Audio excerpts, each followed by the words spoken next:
Welcome back to Short Track Super Nationals weekend here at Utica Rome Speedway. CRSA Sprints on track.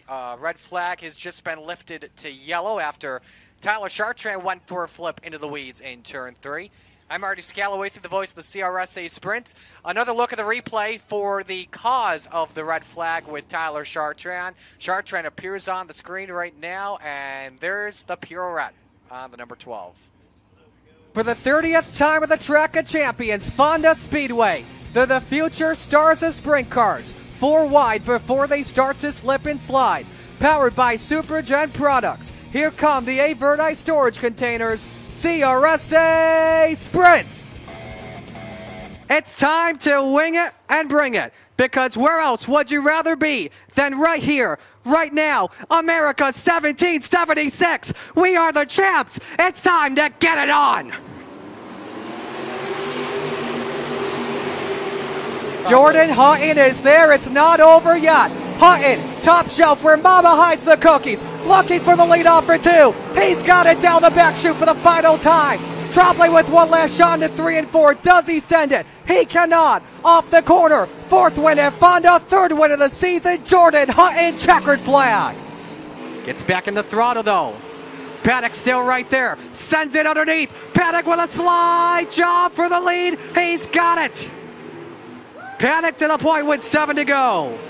Lead, blows it in with a half a Carly, great lane, Trombley down, says, oh, they get together, Trombley sideways, he finds a way to save it.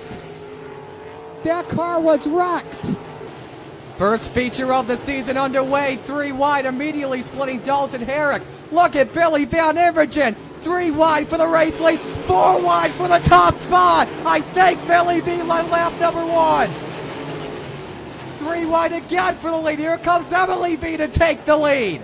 And now Billy Van Evergen shuts the door. Phenomenal defense by the 56P. And now Pierce underneath pulls up to the left rear tire. That doesn't work. This time by 8 to go. Pierce shows the hole underneath and goes to the point. Take 2 here at Utica Rome Speedway. Sobotka and Graves again bringing us back to green. Got a fire inside the chalk boxes. Time to get it on once again at Utica Rome. Take 2 for our CRSA 305 sprint car. A main is underway. We are again wing to wing, side by side for the lead. This time Sobotka will outmuscle Graves for the top spot. Zach Sobotka will lead the opening lap. He went to school there on the first start. It was Graves that led the lap before Tyler Chartrand had the incident and went to a complete restart. Dylan Paddock 3rd, Kyle Pierce 4th, Tommy Moreau is 5th. Keep an eye on 4th and 5th towards the championship as they continue on. Good battles throughout mid-pack like Jeff Trombley and Billy Van Evergen in the race for 8th. Yeah, that's for 8th and 9th. Billy V always fast here at Utica Rome. He'll make the move on Trombley. He'll go by for the 8th spot. Now set his sights on Johnny Smith here for the 7th spot. Smith leaves the bottom open. Billy V diving underneath of him. Smith coming back after him, but I think Billy V had him at the line. 2 for 1 that lap for Billy V. You've got 3 cars under a blanket as well for 2nd. Dylan Paddock diamonded 1 and 2. Got a big burst of speed on corner exit on Tyler Graves. TG with company for that runner-up spot. Can Dylan Paddock take it away and Blake Warner's ride? Not just yet.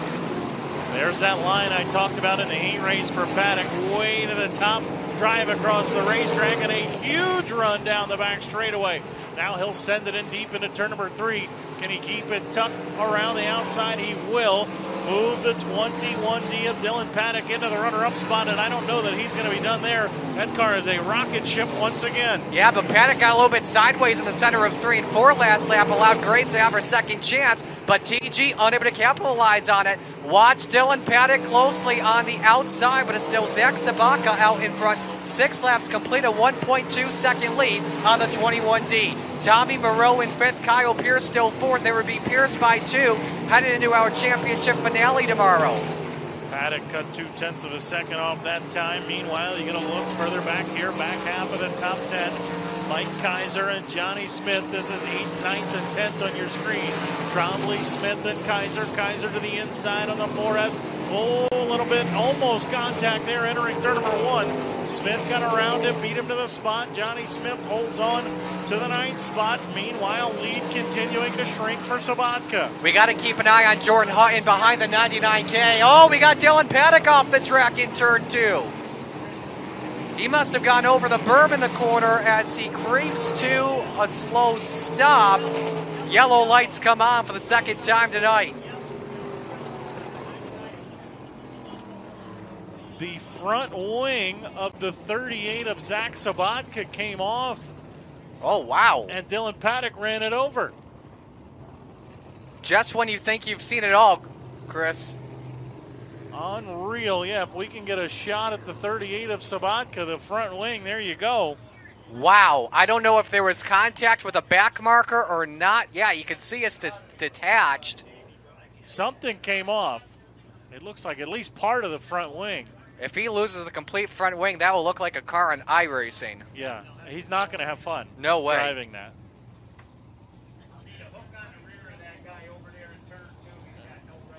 Well, this could change everything. There it is.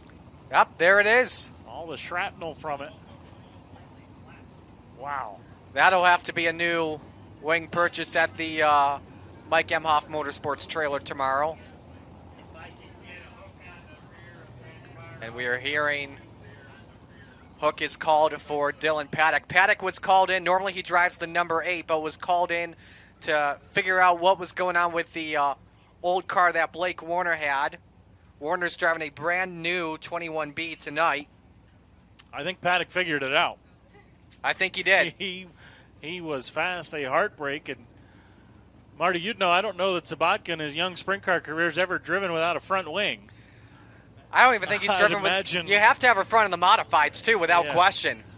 Yeah, I'd imagine that he's about to learn a lot. So we're going to do a little calculations right now at the moment. Unofficially, Kyle Pierce would be up by 2 going into tomorrow night at Land of Legends Raceway for the overall series championship. As we look at the I-90 Pit Stop Challenge, Jordan Hutton is in 11th. Jeff Tremblay is in 8th. Right now, Tremblay would be your champion by 4 points in the I-90 Pit Stop Challenge on Jordan Hutton. Dalton Herrick currently in 12th. Tommy Moreau rounds out the top 5. Moreau currently leading amongst all the, actually second amongst the championship contenders on that side. So, a lot of implications right now at the moment. Implications for the overall lead, implications for the I-90 championship, and then what's happening up front. So if Sobotka, I don't think Sobotka realizes, Chris, that he doesn't have a front wing on that ride. Well, I have to imagine he knows. I'd imagine he would have seen it fly off. Here's a replay. See what we can see. Whoa. Yeah. So he knows that it's gone. Yeah. It was half off under green. That looks like he's that. Yep, there it goes.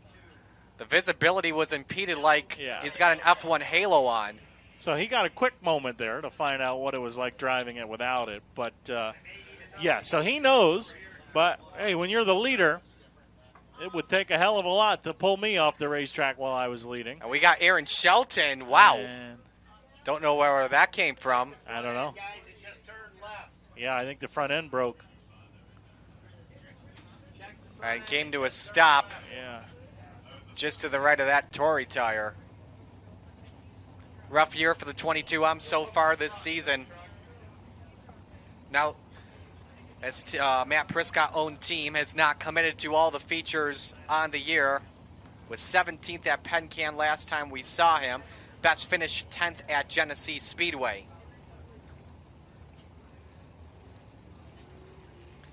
So now we'll see if Sobotka can drive possibly without a front wing.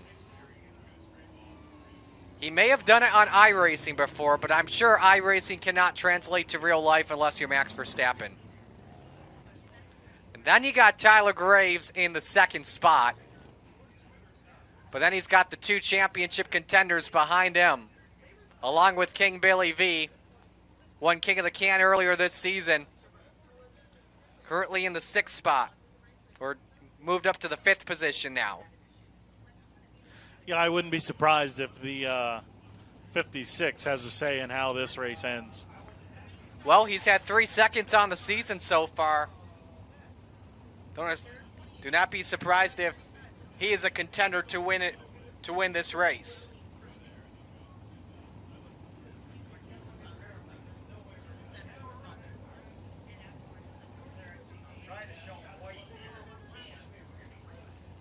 See if we can go white this time by. I don't know. We'll see what else happens. See if anybody else has any problems here under yellow. Sobotka right now the best average lap time at a 17.993. However, though, Paddock was closing in the last 3-lap average time with an 18.009. As you see, Aaron Shelton has a bent up left front.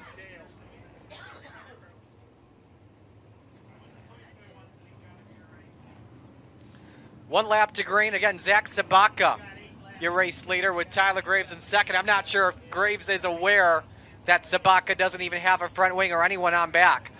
Kyle Pierce third. Kyle Pierce third. Tommy Moreau fourth. Billy Van Imogen fifth.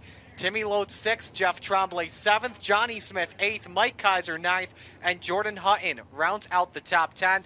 Now it's single file restarts. You got a restart in the box if you're the leader, and all drivers must restart to the right of Carl the cone. And if you hit Carl or you pass the left of it or even pass any drivers before you go across the cone, you will be penalized.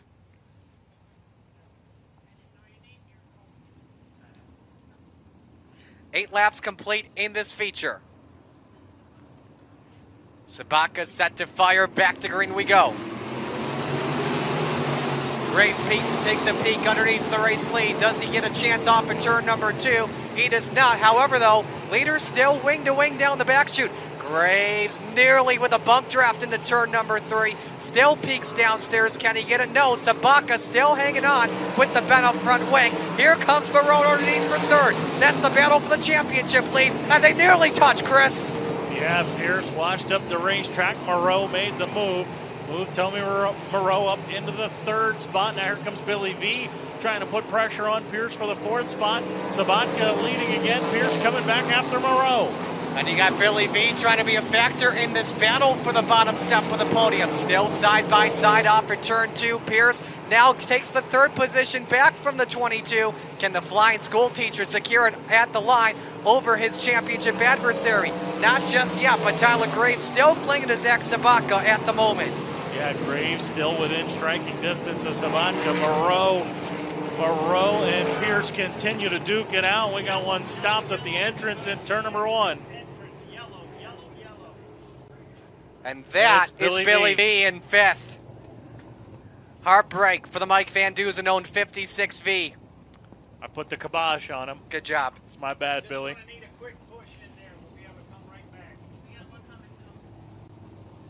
So safety team to get a push back to the 56V. That battle for 3rd, though, Chris, got interesting between Pierce and Moreau, that's for sure.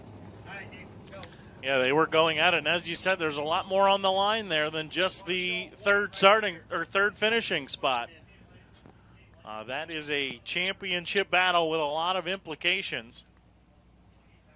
And now this is getting pretty interesting on this side of things, too. Jordan Hutton, we missed this because we were watching the race for 3rd. He has passed Jeff Tremblay. They're 8th and 9th right now. So Hutton would have the I-90 Pit Stop Championship by 4 on Tremblay. My favorite post-race snack would definitely be, I would say, McDonald's. 10-piece with ranch and some fries. So it depends on how your night goes. If it's a bad night, we're going to go home. Okay. If it's a good night, we're going to go down to Rocks, just up the road, for pizza, chicken wings, and Michelob Ultra. After a race night, I normally like to go to Proudy's Bar. For what? For a burger and fries. I don't normally eat anything, but I'll have a cold Blue Moon. My favorite restaurant's Green Front, and I like to get chicken wings. What kind? Garlic parm. Well, after we get done racing, we usually hit up whatever fast food we can find here, usually McDonald's, and then I'll have a cold Busch Light on the ride home. What's your favorite thing at Mickey D's? A Big Mac. Definitely gonna have to be McDonald's, you know, classic number 7 with cheese and ketchup only. 2 cheeseburgers. Yes. How did this opportunity get done with Blake Warner to race at 305? Well, we kind of met up with him at the trade show there and during the winter, and I don't know, I got in it and kind of got fitted in the seat a little bit, and he just kind of asked me if I wanted to have a shot at it. Well, it's kind of how it just played out. We talked about going there when we race at Canandaigua and when he can be able to get there, and I just happened to fall on a series race there, so I mean, there's no better weekend to try it out, I guess, if you want to race against all the best guys. Oh yeah, it's a lot different. When I got in it, I didn't really know what to expect, but I don't think I was expecting to be like at a 90-degree angle sitting up in it. They're definitely a lot tighter in there than my car. Obviously, it's going to handle a lot different with a big wing on top of it. Not really sure what to expect. I mean, the guys that run sprint cars, they say it's going to be the most fun I've ever had in a race car, and I mean, I don't really know. All I can do is just take their advice and see how that goes. Well, I mean, whatever comes along first, I guess, is what I would take, but my main goal of my racing career is to be in a sprint car, so I mean, that's what I would prefer, but I guess the first thing that comes along, that's what I'm going to be in. And if something bigger with sprint cars comes later down the road, then that's definitely what I'll choose.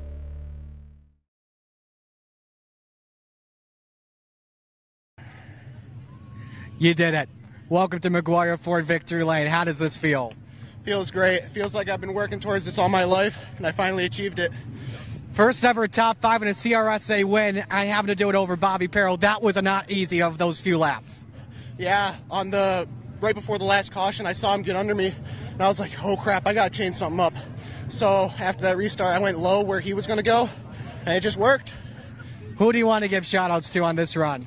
I gotta thank Proudy's Bar, Frado Curbing, Cicino's Pizzeria, Pickering Farms, Quality Beef, George and Sue helped out a lot. My dad, Dan, my mom, Appletown, everyone that's helped us on this car. It takes a lot to put together a team, and all these people came together to see me race. Go get a burger and fries at Proudy's, all right? I will, thank you. Matt Rott's a first-time CRSA winner with a top 5, 50-50 coming up. Kyle, we talked earlier. I know you're not too far here for Spencer, but you also have some of your 4th grade students here tonight. One of them's never been to a dirt race. What does it mean to get this win? They must be a good luck charm, so hopefully they can go back with us. But no, it's really cool. We have a lot of family with little kids. We have people from school that have been coming, and it's really cool I see them waving. It's really cool to be able to pick up a win anywhere, but it's even more special when they hear about it 180 days of the school year, and they finally get to kind of come out and see one. So that's really cool. There may have to be a virtual snack time, like you always say whenever you win. Yeah, there will be some videos for next year's snack, but we'll enjoy the last little bit of summer. Take me through that pass for the win, Billy V. If you would have told me I was going to do that, I would not have believed you. I've never actually ran the top here before, especially that far around, so I was just hoping that I could poke my nose one time and kind of then get back to running where I wanted to run, and luckily it worked out.